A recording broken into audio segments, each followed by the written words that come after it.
Hi guys, this week we're concentrating on living true, and the component of the success path that we are focusing on improving is listening to your gut or your gut instinct, which really means listening to your intuition. And although intuition is felt in your gut, the feeling actually originates in your heart. However, the reason why you feel it in your gut is because your gut is lined with a whole network of neurons and is often referred to as the second brain.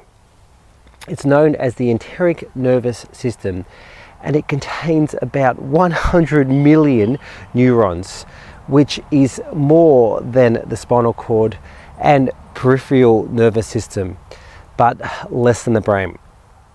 And this is why we often get sick about having to make a tough decision or knowing we've made a bad one. And so your intuition is the ability to understand something instinctively without the need for conscious reasoning or rational explanation. Instead, it is a deep feeling or inner knowing that only you experience, which just feels like the right choice. Because this feeling and inner knowing is so personal, no one else is able to tell you if you're listening to your gut or not. You alone have to make the call. And so in this way, trusting your intuition is the ultimate act of trusting yourself. And this is in contrast to listening to your mind, which is often based on rational, logical thinking. Now, listening to your intuition is so important that Albert Einstein labeled it as the only real and valuable thing in life and a sacred gift, whilst Steve Jobs called it more powerful than intellect. And you know what? I couldn't agree more. How many times have you ignored that little voice that said, stop, don't do that, only to acknowledge at a later time that maybe you should have listened to it? Throughout life, many people will have ideas about what's best for you. Some held with good intentions and some held with not so good intentions. Knowing who has our best and not so best interests at heart can be really tricky to do, but by listening to our intuition, we are able to be guided towards what is truly best for ourselves. And so whilst there are many reasons why it's a good idea to listen to your gut, the number one reason is that it can help you make better decisions. Especially when I think about the challenging times that we're living in today. People need to know not only how to be able to make swift decisions, but also to be able to trust that the decision that they're making is right.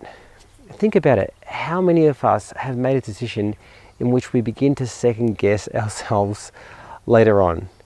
And so in this way, it is important that we develop the ability to make the best decision, feel good about it, and be able to move forward and make more progress in our life. In fact, every day we are required to make decisions, and making decisions has a profound effect on our lives. Each small decision that we make accumulates to direct our life along a certain path. Each decision either moves us further away or brings us closer towards living our healthiest and happiest life. For example, bad decisions can lead us to bad situations, and things such as making the wrong choices around what's best for our health, choosing the wrong job, putting us in a bad relationship, including maybe partnering with the wrong person to begin with, or even making bad investments. Any and all of which makes our life much more stressful than it should be, which takes away from our well-being. However, if you make good decisions, then they will help us to achieve our goals in life. So the question is, how do you make better decisions? Well, decisions are made up of two things: analysis and intuition.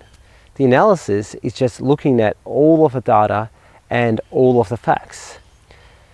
But the key component to making the best decisions is using your intuition, which instead of being based upon any physical evidence, is simply based upon how we feel both physically and emotionally in the present about the decision that we are about to make. Feelings which are very subtle and easy to dismiss if we are not in tune with who we are. Unfortunately, very few of us have ever been taught how to tune into these feelings and listen to our gut, otherwise known as intuition, despite the fact that it is at the very essence of sound decision making. And because of this, we miss out on the guidance that intuition provides us in life. That is, intuition is like an internal GPS system within your body, which is guiding you towards your healthiest and happiest life. And all we have to do is listen to and follow its call. But first, we must learn how. So often we're told, just trust your gut. But how do we actually do that in a way that allows us to be more guided by our intuition? Well, let's find out. The first point I want to make is that every person on the whole entire planet has intuition, but not every person chooses to listen to it. Yes, we can all access the magic of intuition to make better decisions in life, even if despite trying you can't feel or access it yet. So if you have any self-limiting beliefs around accessing your intuition, now is the time to, ditch those. Sure, learning how to properly access your intuition, it will take a little work, especially if you don't know how. But I promise that once you do, you'll wonder how you even made decisions without it. Another key is to also know that certain things can actually cloud your intuition. And I say this because whilst your intuition is like your personal North Star, there are many things which can dim its light. And some of these things include when you really badly want something to the exclusion of everything else.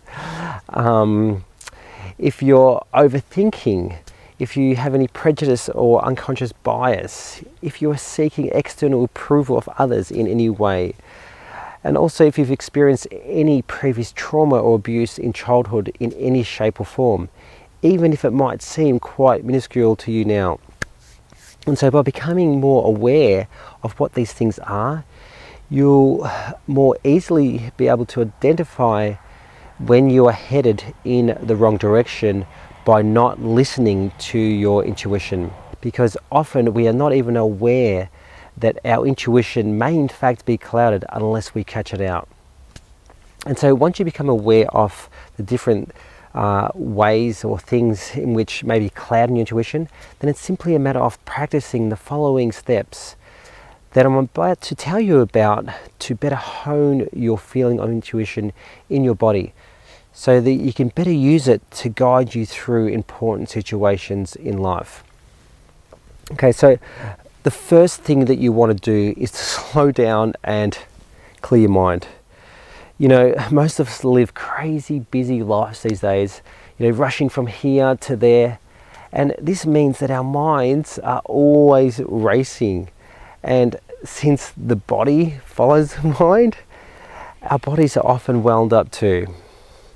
Or any and all of which makes it very, very easy to miss the mental and physical cues that our intuition is trying to provide to us. Therefore, it is extremely important to slow down to better recognize and process the intuitive information that you receive, not only in your mind, but also in your body too. And in many respects, this is just one of the reasons why I have always advocated for a slower and more simple pace of life. It's really about clearing away any of the distractions and clutter which prevent you from being in tune with yourself. It's about making space for your intuition by being more present rather than always being stuck in your head thinking about things, which is always attached to the past or future tense. It's about becoming grounded enough to see and feel what truly does matter in life. And some practical ways in which you can do this include by pushing back a deadline to remove any sense of urgency from a decision. For example, holding off on your vaccinations if there is no available safety data. Or it could include stepping away from a situation in order to gain increased clarity. An example of that might be spending some time apart from a significant other to determine if you're right for each other. Or it could be something simple as taking holidays before making an important career change. Or it could include exploring meditation, yoga, mindful breathing exercises and other practices that move your focus from random thoughts in your head to a much deeper space of calm and centeredness within your gut and your heart. Okay, so once you've slowed down and managed to clear your mind, it's extremely important to learn how to pay attention to sensations inside of your body. You know, intuition is a feeling which is only felt in the body, and in particular in your gut. So learning how to recognize how certain things feel and how sensations present themselves within your body is the key towards really honing in and developing your intuition. Specifically, we're more interested in understanding how your body feels in response to an emotion. For example, when you tune in, you may find that anger feels prickly, tight, sweaty and hot, and this provides you with a lot more information than simply identifying that you may be feeling anger and not investigating it any further. A great way to practice doing this is to first label the emotion in the moment when you experience it. For example, if you feel anger, then call it out. I feel anger. And then clearly call out how this anger feels in terms of different sensations in your body. It's making me feel prickly, tight, sweaty, and hot. This is really important because if you don't do this, then you'll become swept away by thoughts in your head as opposed to tuning into your body, which is where your intuition resides. So instead, focus on becoming the observer by taking interest to what's happening to your body in response to different stimuli and emotions. And as a meditation teacher, one thing I would highly recommend here to sharpen this skill is guided body scan meditations, which are great to do, especially before you go to bed at night. Another useful activity you can do to sharpen this skill is to bring to mind a specific memory, such as the day you graduated, your first paycheck, your wedding day, or anything else, and then label and feel the emotions that it elicits within your body. You know, hindsight is really a wonderful thing, and we all have the realization at some point or another that we could have made better choices when it comes to our past if only we listened to our intuition or gut. Also, thinking back to a time we've experienced an aha moment. You know, what was the experience like? What was going through your mind at the moment you had that right decision? What was going through your body? Think back to those times and recognize those specific things. By revisiting past choices, situations and events, and the result of those today, we're better able to see how our intuition presented itself, as well as what we've done with that information, so that we can better use our intuition moving forward in the future. In all of these exercises, paying particular attention to your breathing muscles and heart rate to see how your body reacts and what that reaction tells you is important to further honing in on your intuitive guidance. Once you learn how to recognize how most emotions feel, including how the corresponding sensations of these emotions present themselves within your body, then a really simple way to make intuitive-based decisions is to ask yourself, does this decision or situation make me feel lighter or heavier? Obviously, in order to answer this question properly, it is important to visualize and connect to having already made this decision or seen yourself in this situation.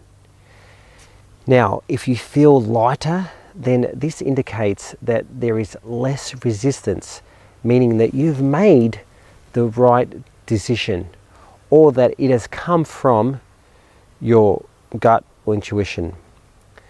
If, on the other hand, you feel heavier, then this is likely indicates that you haven't made the best decision, or that it has come from your analytical mind. Think of using your intuition in terms of a fast-flowing stream or river. When you use your intuition, you feel like you are swimming downstream, with the currents. Life is simply carrying you where you want and need to go. However, when you don't use your intuition, you feel like you are swimming upstream against the currents, which, as we know, it's hard work. Life is not supportive of where you think you want to go and need to go. In other words, listening to and following your intuition ensures that you live your life in flow, which is a good thing. Next, it's important just to focus on you.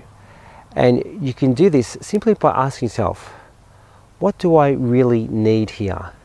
What's important for me? What do I most need to know? This is really important to do because so often we focus on everyone else's wants and needs instead of our own, especially if we are someone who very rarely puts ourselves first.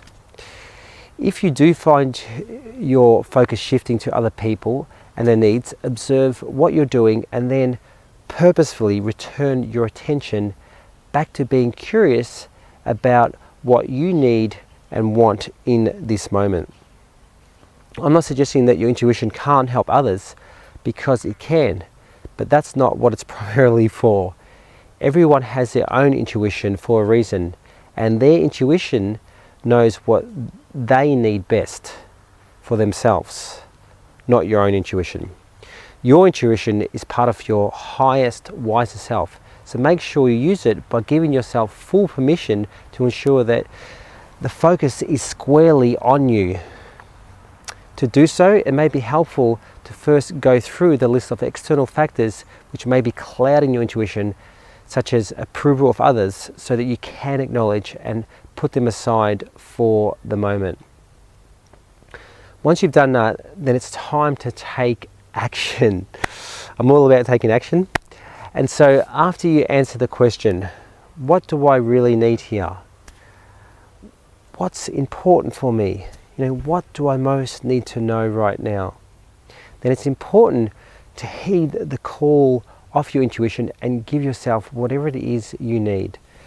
For example, if your intuition is telling you that you need more love in your life, then you could buy yourself a beautiful bunch of flowers, or treat yourself to a spa massage, or just give a loved one a hug.